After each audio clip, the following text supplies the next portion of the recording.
Once upon a time, two friends joined forces to bring you the best in horror entertainment. Brian from the north, Tim from the south, each bringing their own unique perspective to the horror community. Movie reviews, Blu-ray releases, beer pairings, games, and more. Welcome to your new home for horror. This is Civil Gore.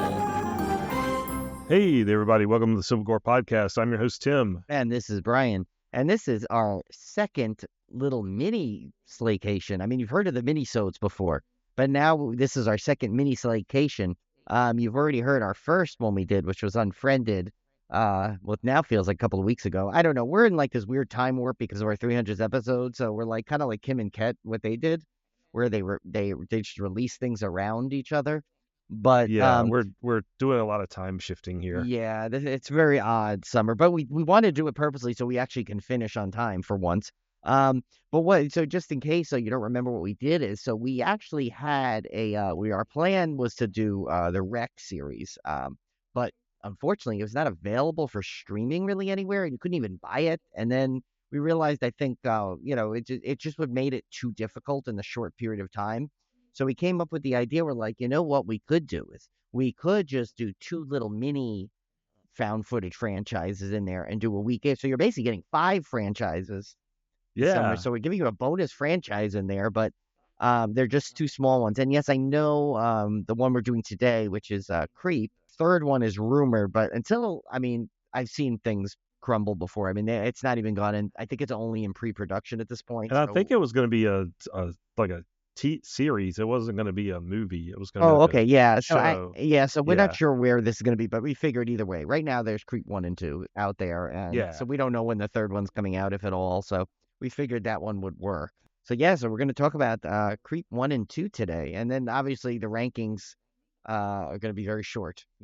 Yes, because one is first, one is second. But it's good. We change it up. You know what? It's good because I feel like then these might not have ever like found its way onto our show. You know, it probably wouldn't have actually. I think it was a good thing that we were doing these because it's hard to find found footage franchises that have a lot of installments to begin with. So I think it's kind of fun that we get to do these little kind of mini pairs of found footage movies and their sequel. Yeah, especially with Creep. It's a good series, and I just first watched it for the horror challenge about maybe like maybe a month ago or something. It was earlier on to my horror challenge. And it's ones that have been on my list, and it's just one of those ones that I don't know, I just was not in the mood for it this time, or something else came up. So I'm glad I finally got to watch it. And now that we did this, I was glad I got to rewatch it again just to be able to talk about it, because they are really they're kind of. I feel they're a little unique in the way they did the found footage, because they really took on like some interesting ways to go, the way they went, and each one is different enough. I think that they make a nice little twosome. So I don't even if there's not another one comes out, I think I'm okay. Yeah. I'll run through the housekeeping here. We'll get right into it. Creep came out in 2014. It's directed by Patrick Brice, starring Mark Duplass as Joseph, Patrick Brice as Aaron, and Katie Aselton as Angela, which is his wife, by the way, in case anyone didn't know. That's his real life wife. So the synopsis here is: a young videographer answers an online ad for a one-day job in a remote town to record the last messages of a dying man. When he notices the man's odd behavior, he starts to question his intentions. And I watched this one, gosh, it's probably been, this was 2014. I swear it can't have been 10 years ago that I watched this. I had to have watched it more recently than that. But I remember really being blown away by this one because it is probably the most minimalist found footage that you can get. It's basically 2 people the entire movie, and most of the time it's just Mark Duplass on screen for 95% of the movie, and somehow he managed to make a movie that is riveting from the very start. Like there's never a dull moment in this movie, and I think that's a credit to his character he plays, which is this completely unpredictable guy that is so unpredictable that you can't really take your eyes off of him because you don't know what he's going to do next. And I thought that was kind of a brilliant way to keep it the cast to like this minimalist cast, but still somehow make it an interesting story. And it's one of those things like you have to have the right person that could do that. Yeah. And obviously he was the right person that could pull that off, because otherwise this movie is nothing without the actual creep Yeah. from the title, basically carrying this whole movie. Yeah, and we're gonna But yeah, I obviously was blown away by it. yeah, obviously this is gonna be spoilers. So if you haven't seen Yeah, these yet and you want to go watch them first, they're quick watches. I think they're under an hour and a half each one. yeah, they're not So very long. yeah, so feel free to go watch because we are. I mean, there's no way to discuss this movie without giving away some plot points. And I think what's so good about it is like, okay, from the title, it's not going to be just what you get from the beginning about some guy trying to document his life. You're not getting that from the title. So, but they do a good job because I think Mark Duplass, and this is just I've seen him in like I've watched him in The League. I've watched him in some other what was that other show he did for HBO. He's done a lot of stuff, and you know what it is? He's got this like friendly looking face, but like friendly to almost like a creepy level. Even when he's not trying to be creepy or anything. And I think that's just the way he is. And so when he acts and he just does such a good job of it. So it's like you could tell he's like this real likable guy. So the whole time you're watching this movie, you almost like there's something off about him, but there's this like still like a bit this slight likability about him throughout the whole thing. Yeah, I was gonna say that too. He's very good at fluctuating between a little creepy, and then he'll back it off to the point where you're second guessing whether he's actually creepy or just maybe a little bit eccentric. And I think that's why the movie works, is because Patrick Brice, who plays Aaron, obviously he takes this job for this kind of weird guy, but his circumstance is weird too, because he's dying of cancer and he wants to leave this video, basically diary, for his son. And so you kind of have that sympathetic angle there where Aaron's like, okay, I can understand this guy's a little weird. I mean, he just got naked and got in the tub and wants me to film me pretending to give my son a bath. Okay, that's a little creepy. But at the same time, there's that element that says, okay, it's a little odd, but given the circumstances, I can kind of go with it. And Mark Duplass, who's as Joseph in this movie, Joseph's he's okay. He's a little strange, but it's not like a threatening strange. It's just that it's kind of an oddball thing. But yeah, And every oh, sorry, no, I was going to say it's like yeah, but you can't help but like have this like interest in him. Like you're not writing him off no matter how weird he is, quite right from the beginning. And every time he gets every time he pushes it a little too far into the creepy zone, he does something to make you go, oh, well, he was just playing, or he was just kidding. And so you never know where you stand. I mean, I've known people like that. Yeah. Not obviously not to this extent. Yeah. Like But, Tim doesn't film people in tubs normally. No, no, I draw the line at tubby time. But yeah. I have known people like in the workplace that were, for lack of a better word, were a little weird. But at the same time, they weren't weird enough to like make you feel like your life was threatened or anything. But you're always kind of riding this tightrope with them. Like you didn't quite know where their weirdness was harmless and where it was maybe not so harmless. Yeah. And yeah, and I think everybody knows that person, like whether it's a workplace, whether it's a friend of a friend. There's always these people that are just odd, but they're like, nobody thinks anything of them. But yet then at the same time, you wouldn't be surprised to hear like, okay, yeah, you know what they just did? Kind of thing.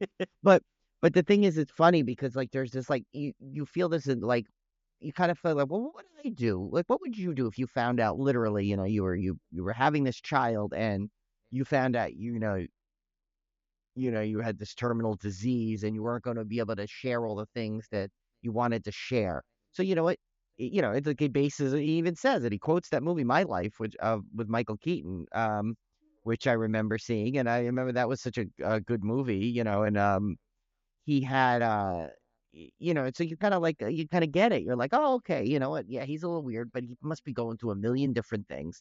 I mean, the thing that I think is so good about this, and this is where Mark Duplass or we still have not figured out how we say his name perfectly yet. Even though I've heard it said, but I've heard it said 7 different ways. So, Um, but the thing is, the whole time he still manages to just give you this hint of creepiness, even when you're feeling for him a little bit, and that's what's so good. Like that, I mean, that is a hard line to to be at. He's where he's like, yes, you're gonna get, what he's doing, but at the same time, you're like, he's still a little too creepy for that, but you're still gonna be on his side a little bit, It's Did I just say I said that in one of our recent episodes that I thought one of the hardest things an actor can do is to be simultaneously loved and hated at the same time. And he kind of does that. I don't think you ever really hate him in this. No. I never got to the point where I actually hated him. But I think you definitely are at the point where you simultaneously are in some ways kind of rooting for him, even though you know you shouldn't be. Yeah. Which is kind of a strange feeling to have, but it's because he's the center of the movie. Like I don't know, maybe kind of in a way you're rooting for him not to be as creepy as you know that he is going to be because it's a horror film. And Yeah. you're kind of hoping along with Aaron, because you're seeing this from Aaron's point of view. You're kind of seeing it unfold as Aaron sees it unfold. And you're kind of putting yourself in his position. Maybe you're kind of hoping that things are not as weird as they actually are. And then again, when we go back to the minimalist thing, this whole movie takes place in like this one house and the outdoors, the forest and stuff around it, which was brilliant. They didn't need any kind of, no kind of big sets, no big kind of location shots or anything. Like you literally, if we had this script, Brian and I could essentially film this in our backyard. Yeah. I mean, essentially, if we had the talent, which we don't. I If don't have we had this, I don't have Duplass level talent. Yeah. no, but if we had this, and I'm not getting naked for tubby time either. I don't think Brian would either. Yeah, But no, I don't think anyone wants to see that. I mean, it would definitely keep it at the horror genre. I think if Tim and I were, either of us were in the tub, but yeah. But it's like it kept watching this movie, I was like astounded, going, like, my God, like why didn't somebody do this before? Like it's so obvious. The story, and I'm not saying that it's obvious in terms of what you can predict what's going to happen. I'm not saying that. I'm saying it's so obvious how this could be a compelling story with only two characters when you see it done. When it's one of those why didn't I think of that kind of moments. And I just thought it was a brilliant use of found footage at the most micro budget level. I don't know what the budget was for this movie, but I think I mean, the it can't second have one been was high. up there because I think the second one, like Blumhouse, right? Did Blumhouse do both, or did they just pick up the second one? I don't know. But Yeah. I know. Well, I know Netflix. I think Netflix at least sponsored the second one. yeah, I Because mean, I remember seeing the credits. It said something like Netflix presents or something. yeah, I mean, I So know, and the thing is, I know, like after the first one, everyone wanted the second one, but what we should say too is because I mean, at the same level as good as Mark Duplass was, Patrick Bryce still has some of the load to carry because there's scenes where he's in it, and then towards the end, he kind of almost like takes over for like about a 15-minute chunk of this film at the end, yeah, and he he has to does. be just as good there because because he's at this pivotal point of where you could like lose the whole movie at that point. But and since he wrote it and then still has to act it the way he is, I think he did a great job of writing the character that he knew he'd be able to sell for you. Because I mean, at the end there, there's parts of the problem where you kind of like, like anything, like when this movie starts to shift towards where you say, okay, you know what, the time of like doubting whether this guy is a nut job is over. Then you start to always, like in any movie, you start to almost yell internally at the person, like, why are you still there? Why don't you get out of there? Why? And I Yeah, think they did a good job of kind of keeping, giving, things to happen to why you realize he couldn't get out of there. Like, taking his keys or, the scotch. And then he realizes how he can kind of turn the tables a little and kind of like, all right, well, now I'm going to take control, knock him out a little bit. And then I'm going to get out. And then but he still doesn't have the whole thing with the keys and he can't figure out. Then he gets the call and, and then it goes from there. And he, spoiler, he does escape. And that's where, you're like, okay, the movie could end, but that's where this movie is so good at, like, just with the psychological aspect of it, because it's very realistic that where where he basically gets still like after he escaped and he could be done with this thing, he still gets sucked back into it because of this like just great mind manipulation by Joseph's character. Well, this is the exact premise, not exact plot line, but the exact kind of theme of Speak No Evil, Right, which right, is yeah. people assuming the best, even when their every instinct is saying, get out of there, run.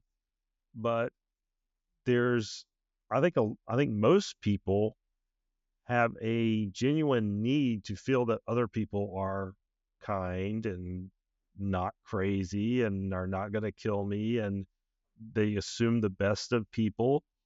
And maybe that sometimes gets them into trouble. And that's, when you see a horror film like Speak No Evil, which like takes that to the absolute extreme, this kind of does it on a smaller level where Aaron is genuinely trying to give this guy the benefit of the doubt of every opportunity. Yeah.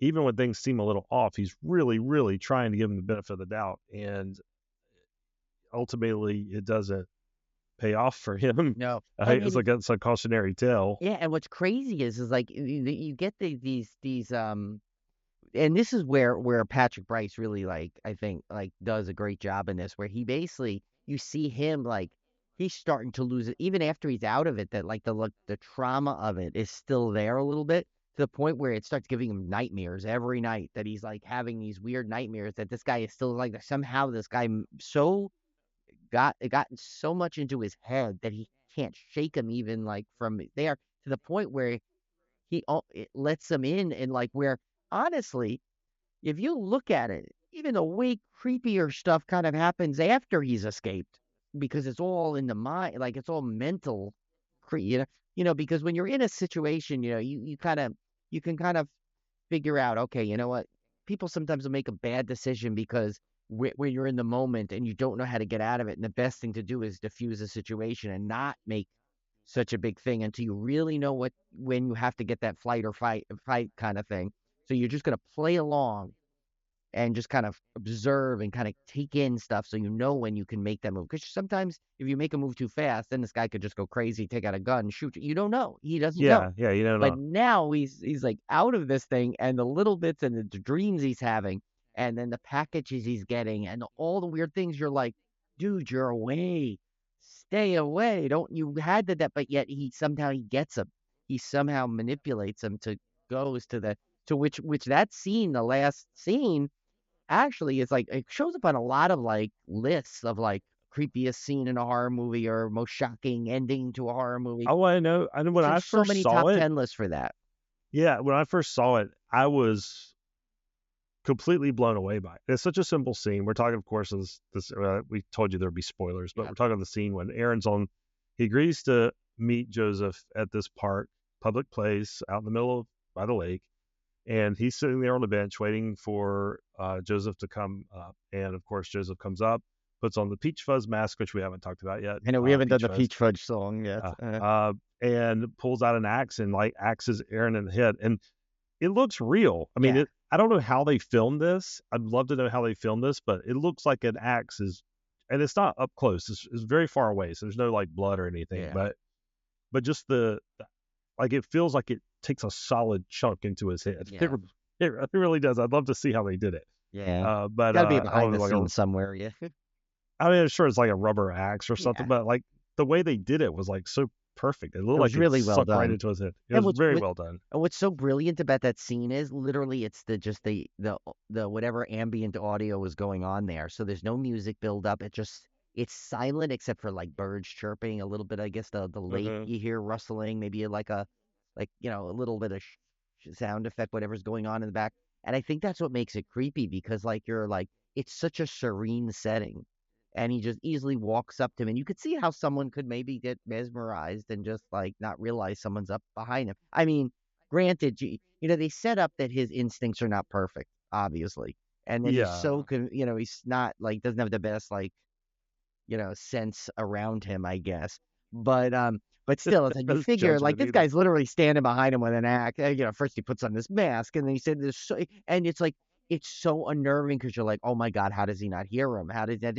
That's why this scene is so brilliant and why it appears on so many lists. of like, Well, either. and they also, I mean, if you think about it, throughout the whole movie, Joseph he's done some weird stuff, granted, but he hasn't done anything like completely threatening.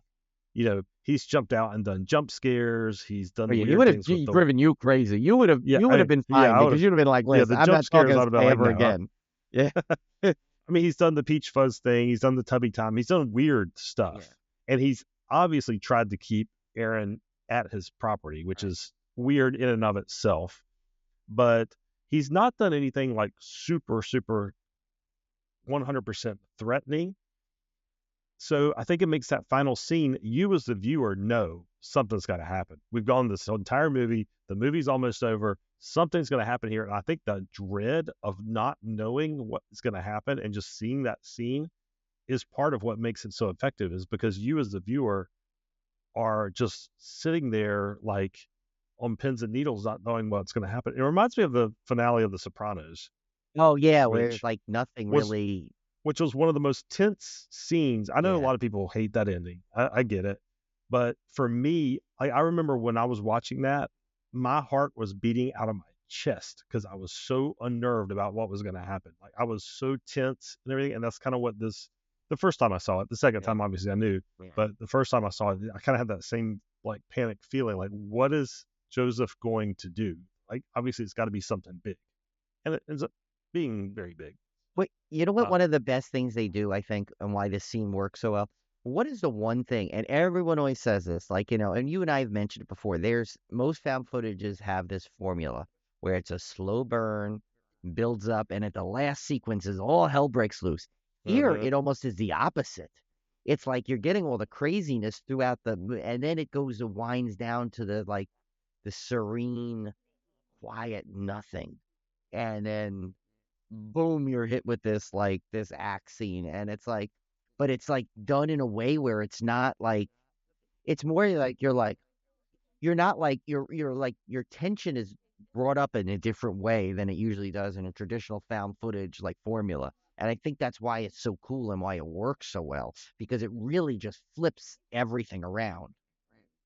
It's funny though that you say that, because I think arguably one of the weirdest things he does in the movie is the tubby time. And that happens at the very beginning of the film. Yeah, Like that's right. really one of the weirdest things. It's almost like he there's a lot of psychological. I would love to see a psychologist look at this, because there's a lot of psychological manipulation stuff going on. Like I Yeah. feel like Joseph does the naked thing right up front to make the rest of his stuff less shocking, kind of thing. You know what I mean? Like Oh yeah, if no, I can I if think I can get him past this, yeah. then I can do anything I want to with him, Yeah, kind I of think thing. you're 100% right. And they kind of, if you think about it, he kind of repeats that in a little different way in the second one, which we'll get to.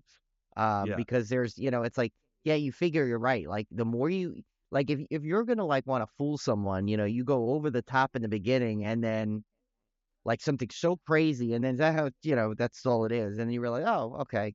So then you're almost like prepared for weird shit. You're yeah, prepared for weird stuff, but like it ends so benign, so what the hell? But like, but like, and it's weird because he continues to do weird stuff, but nothing quite, yeah, like Tubby Time is definitely the weirdest. I mean, yeah, maybe what was the thing, the mask, what he called peach again? fuzz. Peach Fuzz.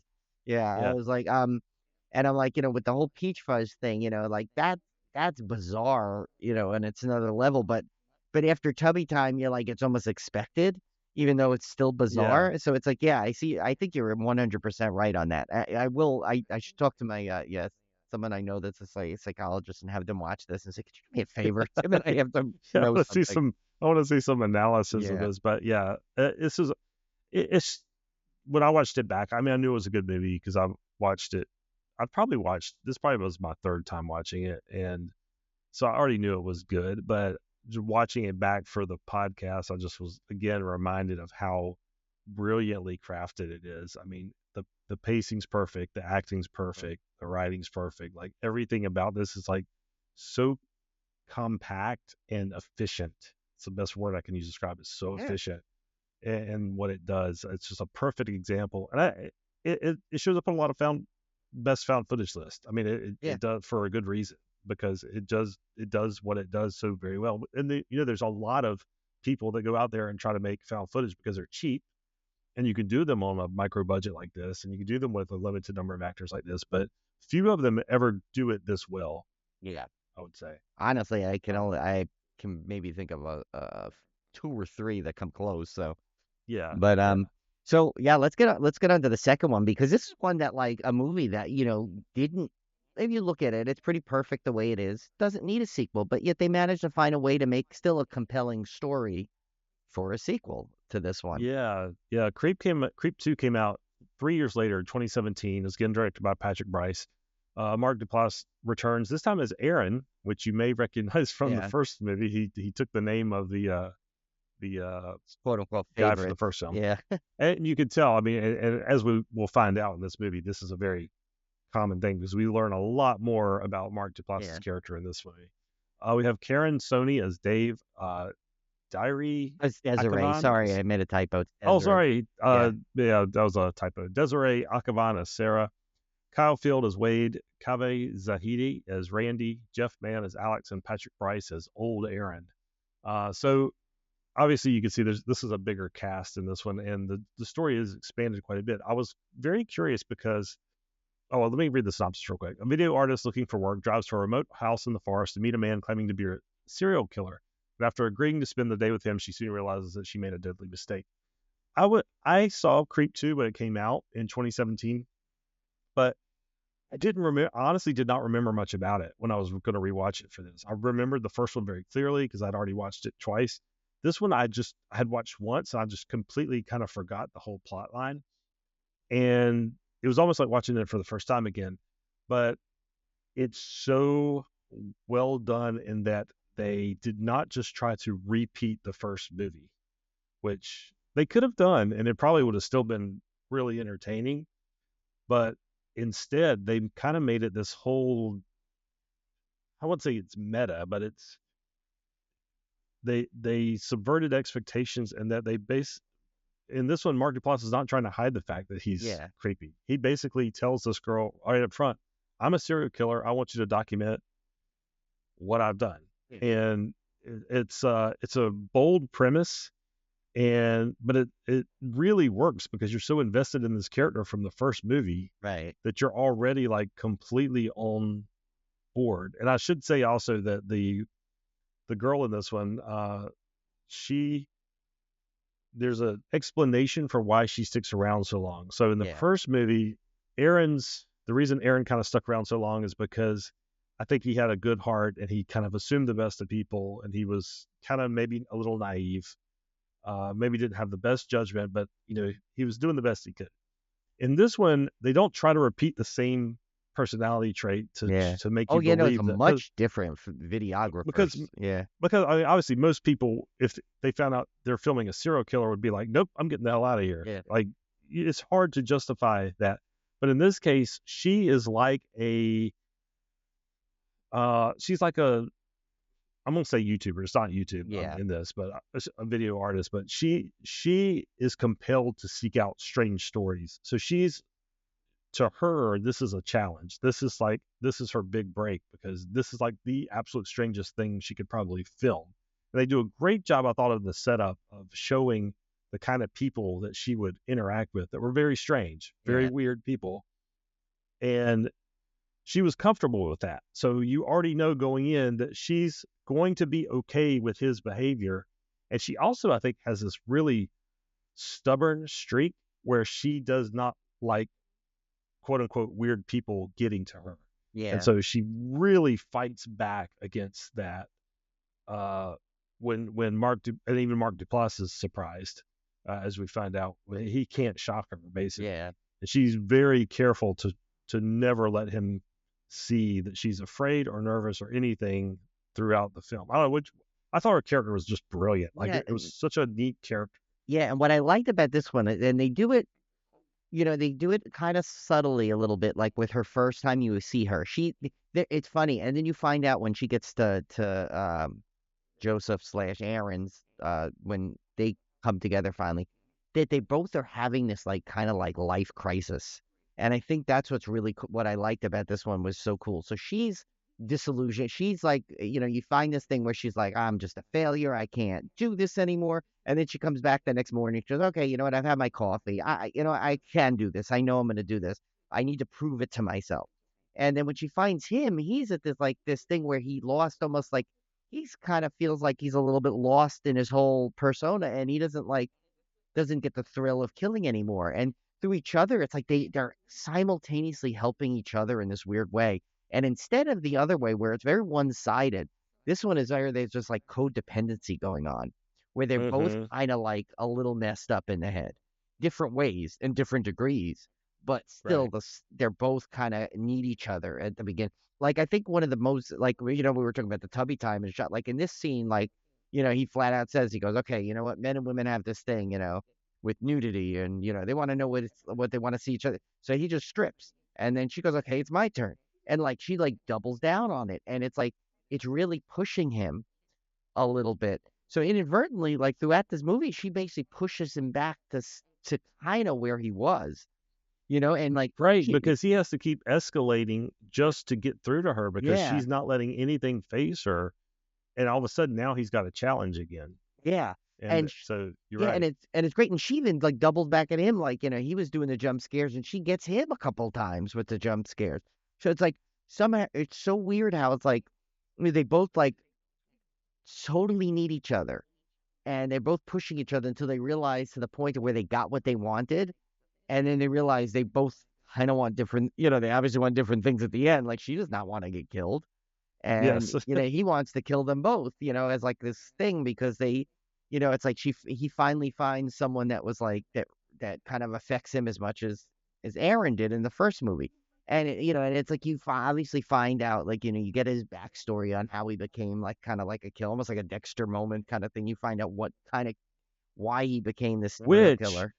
we don't know if that's true or not Right. because we That's can't the rely yes. on him. You're right. You don't know what's true. That's the thing. No matter what, even if he flat out like flat up is like you never because he's never 100% honest. You never know whatever he's true. Because even when you think he's telling the truth, there's a hint of something in there. You know. Yeah, I thought it was one of the more fascinating things about his characters. We already know he's an unreliable narrator Right. from the first movie because he never had cancer. That was all a ruse. We assume he's never had cancer. I mean, I assume. I mean, the house wasn't his. He didn't have a family, that kind of thing. Or even like the But little things like the pancake restaurant. Remember when he go in the first one when he goes in, yeah, he's been raving about these pancakes. He goes, "Let's see what's good here." And he goes, "What do you mean what's good here?"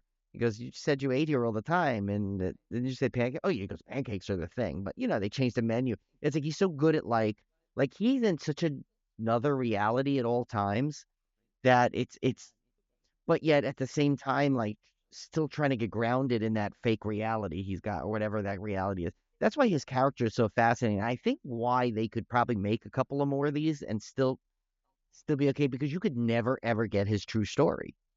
And he's like the Joker. If you ever yeah, read the Batman comics, the Joker was always lying about make a good how Joker, by his the way, Mark Duplass in a yeah, it Batman would. movie. I don't know But why they never it, thought of him, or did he ever come up as one of those? I think he'd be great. He's got the great face and everything for it.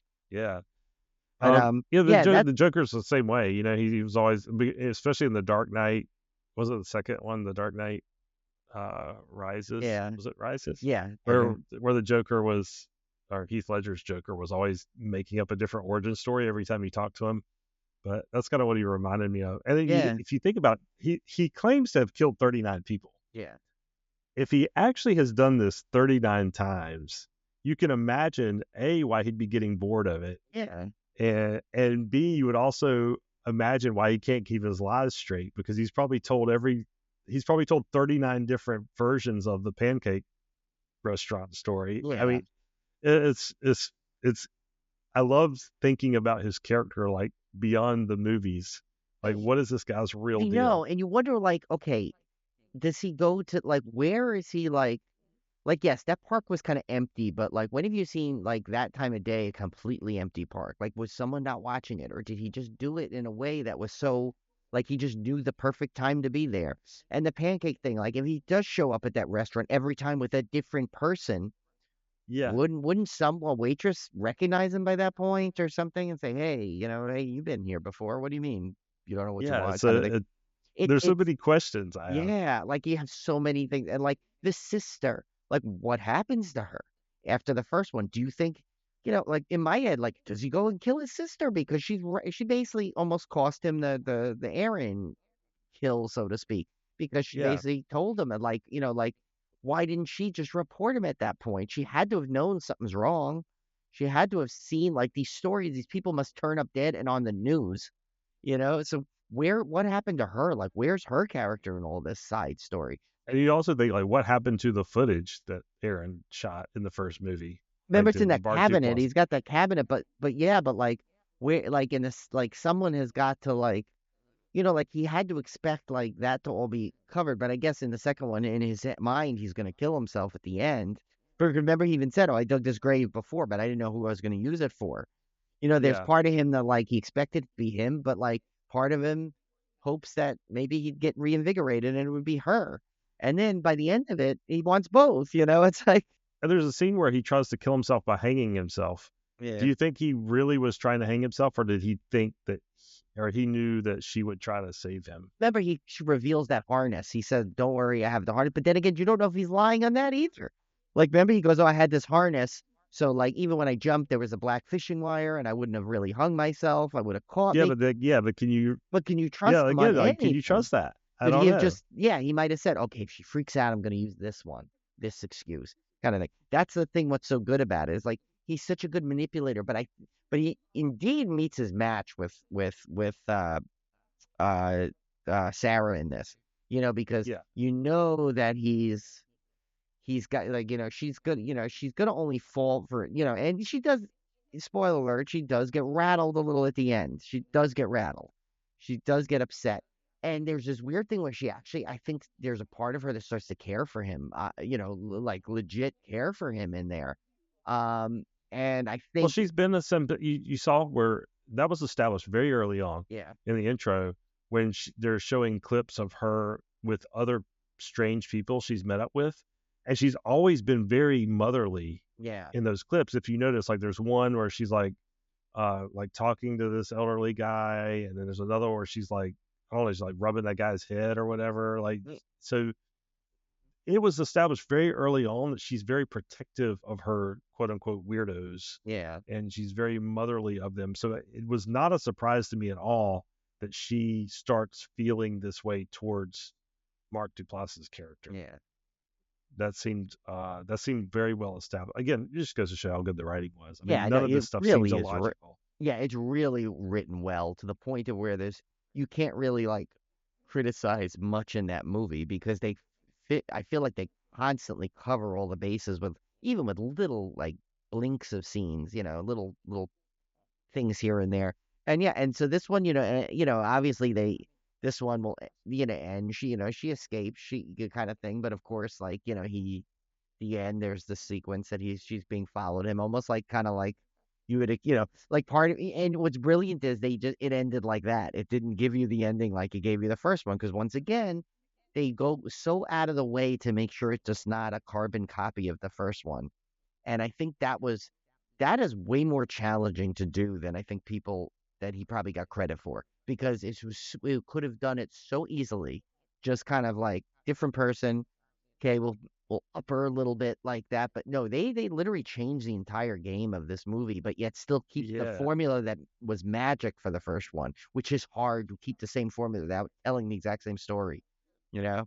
I think that's why I was so surprised when I rewatched it, because having not remembered it because I watched it so long ago, I think in my mind I was expecting just a rehash of the first one with a different character, and I was so surprised when I watched this. I'm like, this is a completely different story. Yeah. This is instead of a victim and Joseph as the killer. Now you have two equally interesting characters battling in a battle of wits. Basically, it was a it was yes, it was bigger to an extent in terms of a sequel.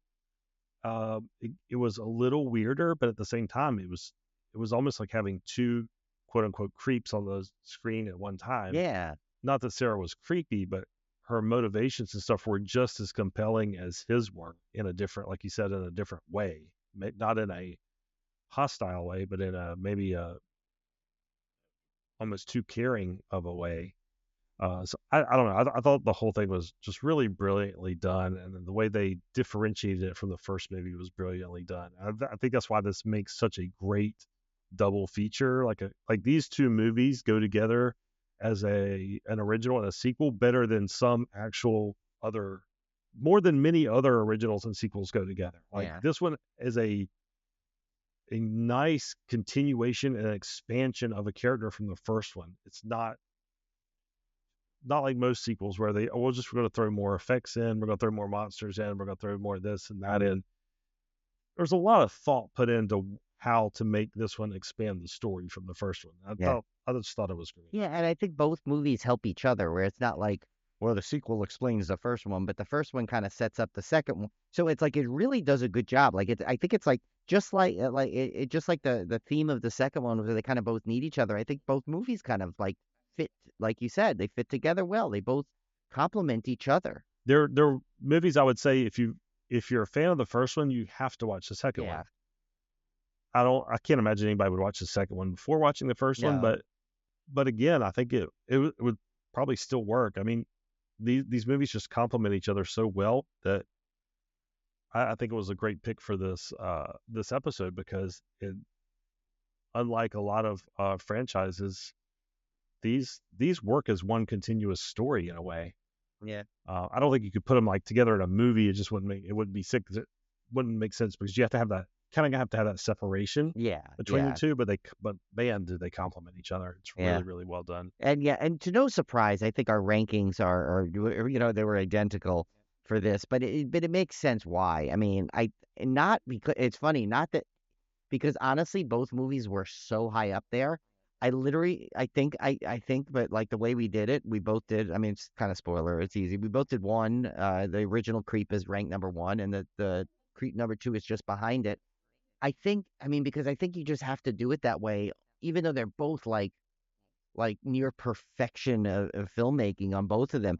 But I think the first one just has to get the nod because it gave you something that you really weren't getting in the found footage films there, and it kind of set its precedent and set the precedent for two. If one wasn't the way it was, I don't think two could have been made the way it was either. So I think one just Yeah, deserves that number one slot. that's the reason I did it too. Like Creep 2 is probably a more interesting movie in terms of having Sarah's character, which Right. is Yeah, you I don't agree. have that in the first movie. But you literally can't have that movie without the first one. Like it doesn't work. It honestly doesn't work as a standalone without the first movie because you Yeah. have to know Mark Duplass's character in a way from the first film that I think you have to know his character a little bit Yeah. before you go into the second one. I don't know that the second one completely establishes his character to the point where you would be able to go in cold. And not that you wouldn't enjoy it. You still would enjoy it, and I think you would still perfectly understand the movie.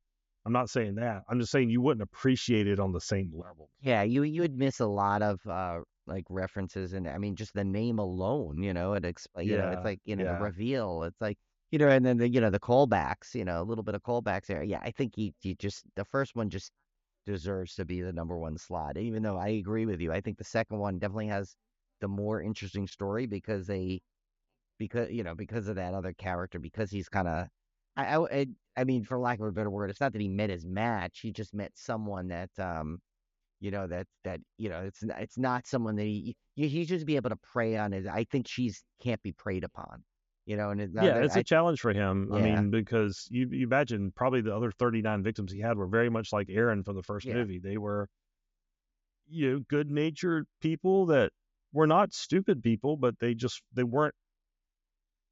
were too trusting and they were too willing to, you know, not fight back against kind of his weirdness. and you get And the taste of it with that little opening. You do get it like a opening sequence of how kind of show where he was, how kind of basically just so it establishes that okay, he's still doing this.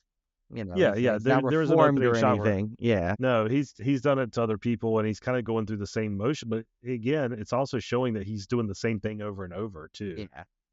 pretty So much. So you could kind of understand like where his boredom and stuff is coming from. I don't know, pretty fascinating movie. I remember one time somebody told me I looked like Mark Duplass from Creep, and I was like, I don't know if that's a compliment or a Well, were you or in the an tub when insult. they said that? I don't know. I don't know. Were you standing I there was not in naked the in tub. front? I don't know. Which No, one is it? Yeah. no. But anyway, but yeah, so yeah, Creep and Creep 2, man, wonderful movies. They're both on Netflix. They've been on Netflix Yeah, forever. somewhat. I'd I don't love think for a they're ever nice, good, leaving like, Netflix. box set of those.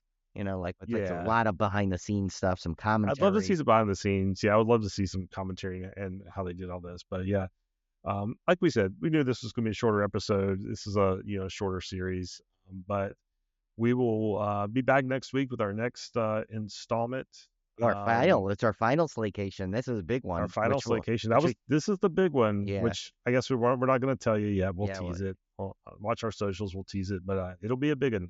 It's yeah. definitely a big one. We saved the best for last. So we will see you back here then. And until then, take care and don't get in the tub with any strangers. Yeah, especially if they're wearing a wolf mask.